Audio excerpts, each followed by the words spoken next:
Rosita 陳康嫻79年領洗，田神父主持嘅。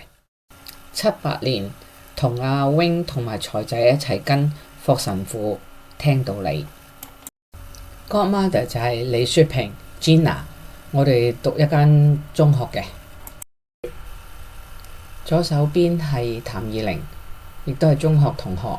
佢帶我參加咗宗教領袖訓練營，令到我覺得我係需要去聽道理同埋領洗。鏡頭一轉，2017年嘅5月10號，我呢就喺西澳已經定居㗎喇。企喺我隔離係我個女 Gina 呢，就嚟探響西澳讀書嘅 Stephanie， 然後咁啱 Patricia 就帶阿女嚟西澳探親。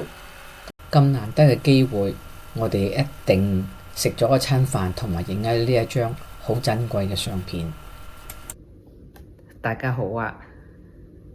我逗留響聖歐爾法堂嘅時間係好短，雖然短，但係喺2年裏邊，我認識咗好多好好嘅兄弟姊妹。我亦都有參加過讀經組。第一次去到教堂嘅時候，我着咗條短褲。中修女見到，即刻走去攞條裙，俾我套咗上去，先俾我上祭台。翠紅只係話我有1分鐘，我已經過晒時間㗎喇。就喺呢度祝大家身體健康，天主保佑。